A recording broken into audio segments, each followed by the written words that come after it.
আসসালামু আলাইকুম প্রিয় কৃষক বন্ধুরা, স্বাগতম আমাদের চ্যানেলে। আপনি কি জানেন বাংলাদেশে অনেক কৃষক প্রতি মৌসুমে সার কিনতে হাজার হাজার টাকা খরচ করেন, কিন্তু তারপরও কাঙ্ক্ষিত ফলন পান না। কারণটা কি? কারণ হলো সার বেশি দিলেই ফলন বেশি হয় না। সঠিক সার সঠিক সময় সঠিক মাত্রায় দিতে হয়। না জেনে সার দিলে টাকা নষ্ট হয়, জমির ক্ষতি হয়, এমনকি ধান গাছ মরেও যেতে পারে। আজকের এই ভিডিওতে আমি আপনাদের বলবো আমন ধান চাষে কোন সার কখন দিতে হয়, কতটুকু দিতে হয়, কিভাবে দিতে হয়। একদম শুরু থেকে শেষ পর্যন্ত ভিডিওটি শেষ পর্যন্ত দেখুন, কারণ শেষে আমি একটি বিশেষ সার ব্যবস্থাপনার চার্ট দেখাবো, যা আপনি সরাসরি আপনার জমিতে কাজে লাগাতে পারবেন। প্রথমে বুঝতে হবে ধান গাছ কেন সার খায় এবং কোন পুষ্টি কি কাজ করে। প্রধান পুষ্টি উপাদান: নাইট্রোজেন, পাতা সবুজ রাখে, কুশি বাড়ায়, শীষ বড় হয়। পাতা হলুদ হয়, গাছ বাবন হয়, ফলন কমে। ফসফরাস, শিকড় মজবুত করে, ফুল ও ফল দানা গঠনে সাহায্য করে। এর অভাবে শিকড় দুর্বল, পাতা লালচে বেগুনি রং হয়। প্রথমে বুঝতে হবে ধান গাছ কেন সার খায় এবং কোন পুষ্টি কি কাজ করে। প্রধান পুষ্টি উপাদান: নাইট্রোজেন, পাতা সবুজ রাখে ও কুশি বাড়ায়, শীষ বড় হয়।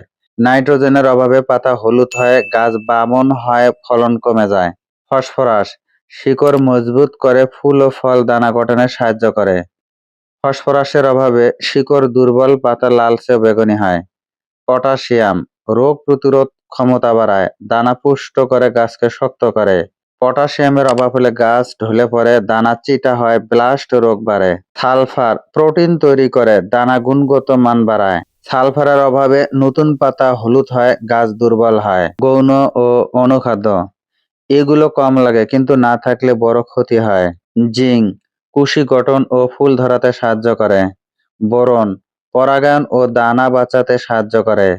আয়রন, পাতার সবুজ রং তৈরিতে সাহায্য করে। ম্যাগনেসিয়াম, ক্লোরোফিল তৈরির মূল উপাদান। বাংলাদেশে আমন মৌসুমে জিঙ্ক ও সালফারের অভাবে সবচেয়ে বেশি দেখা দেয়। এই দুটি সার না দিলে ফলন অনেকাংশে কমে যায়। আমন ধানের সার প্রকারভেদ ও পরিচিত।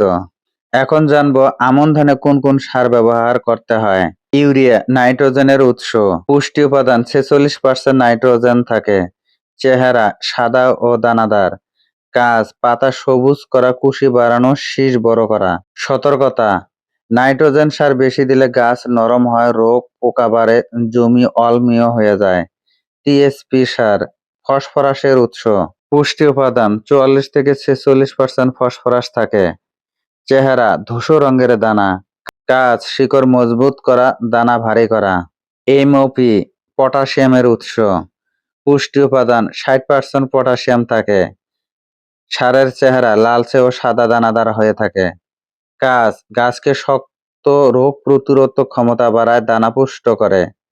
জিপসাম, সালফার ও ক্যালসিয়ামের উৎস। পুষ্টি উপাদান: 18% সালফার ও 23% ক্যালসিয়াম থাকে। সারের চেহারা সাদা, গুঁড়ো বা দানাদার হয়ে থাকে। কাজের ধরন: প্রোটিনের মান বাড়ানো, মাটির গুণগত মান উন্নত করা। জিঙ্ক সালফেট, জিঙ্কের উৎস। পুষ্টি উপাদান: 20 থেকে 21% জিঙ্ক থাকে।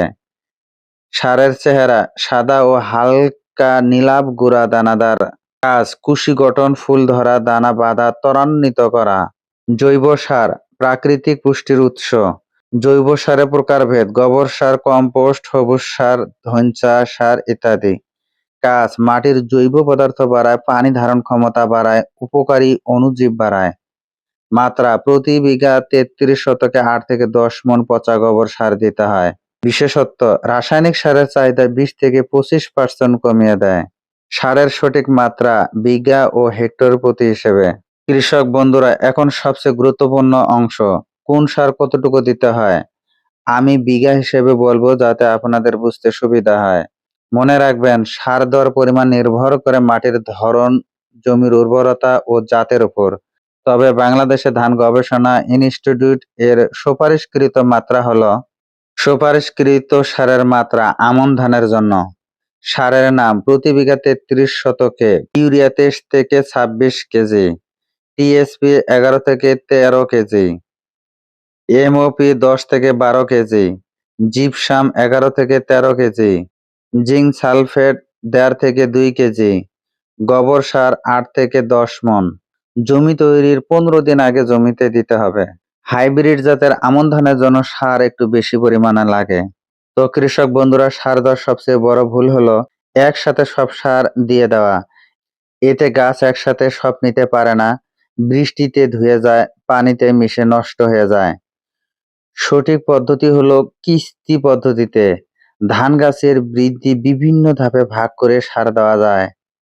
জমি তৈরির সময় রোপণের 7 থেকে 10 দিন আগে এই সময় মাটির সাথে মিশিয়ে দিন।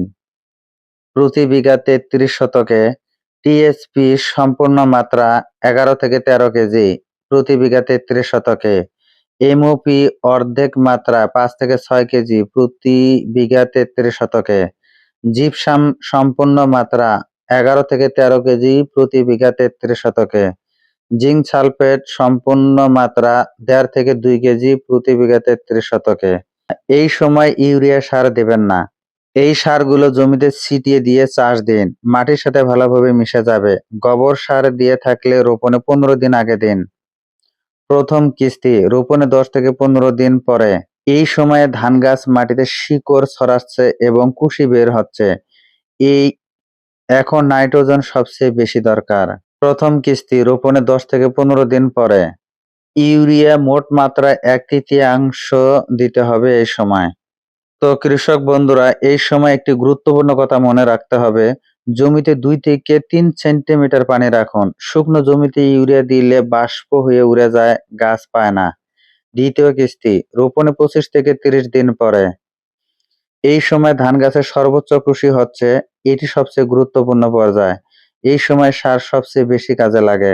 দ্বিতীয় কিস্তি রোপণে 25 থেকে 30 দিন পরে। ইউরিয়া মোট মাত্রা 1/3 অর্থাৎ 24 কেজি হলে 8 কেজি দিতে হবে। এমওপি বাকি অর্ধেক 5 থেকে 6 কেজি প্রতি বিঘা 33 শতকে দিতে হবে। এই কিস্তিতে ইউরিয়ার সাথে এমওপি বাকি অর্ধেক দিন। এমওপি গাছকে শক্ত করে এবং রোগ প্রতিরোধ ক্ষমতা বাড়ায়। তৃতীয় কিস্তি রোপণে 40 থেকে 45 দিন পরে এই সার দিতে হবে। এই সময় ধান গাছের ভেতরে শীষ তৈরি হচ্ছে। এই সময় ইউরিয়া শীষ বড় করে এবং দানার সংখ্যা বৃদ্ধি করে। তৃতীয় কিস্তি রোপণে 40 থেকে 45 দিন পরে। ইউরিয়া মোট মাত্রার 1/3 দিতে হবে, অর্থাৎ মোট 24 কেজি হলে 8 কেজি দিতে হবে। কৃষক বন্ধুরা, এই কিস্তিটি অনেকে দেন না, মনে করেন আর দরকার নেই, কিন্তু এই সময় সার সরাসরি শীষের দানার উপর প্রভাব ফেলে। এই কিস্তি মিস করলে শীষ ছোট হবে, দানা চিটা হবে। সার দেওয়ার সঠিক পদ্ধতি এখন জানবো, সঠিকভাবে কিভাবে দিতে হয়। ভুল পদ্ধতিতে দিলে সারের 30 থেকে 40% নষ্ট হয়ে যায়। ইউরিয়া দেওয়ার সঠিক নিয়ম: বিকেলে দিন, তীব্র রোদে ইউরিয়া বাষ্প হয়ে উড়ে যায়। মেঘলা দিনে দিলে সবচাইতে ভালো হয়। জমি অবস্থা দেখুন, জমিতে 2 থেকে 3 সেন্টিমিটার পানি থাকতে হবে। পানি না থাকলে সেচ দিয়ে পানি দিন, তারপর সার ছেটান। পানি বেশি থাকলে কিছুটা বের করে দিন। সমানভাবে ছেটান, হাত দিয়ে সমানভাবে ছেটান। এক জায়গায় বেশি পড়লে সেই গাছ পুড়ে যেতে পারে। প্রয়োগের পর সার দেওয়ার পর 3 থেকে 4 দিন জমির পানি ধরে রাখুন। এই সময় জমির পানি বের করবেন না, সার ধুয়ে যাবে। টিএসপি, জিপসাম, জিঙ্ক দেওয়ার নিয়ম: এই সারগুলো জমি তৈরির সময় শেষ চাষের আগে দিতে হবে। জমিতে সমানভাবে ছিটিয়ে দিন, তারপর চাষ দিন। মাটির সাথে ভালোভাবে মিশে যাবে। পানি জমলে এগুলো মাটিতেই থাকে, ধুয়ে যায় না। এমওপি দেওয়ার নিয়ম: 2 ভাগে দিন। জমি তৈরির অর্ধেক দ্বিতীয় কিস্তিতে বাকি অর্ধেক দিতে হবে। ইউরিয়ার মতোই ভেজা জমিতে ছিটিয়ে দিন, বৃষ্টির আগে দেবেন না।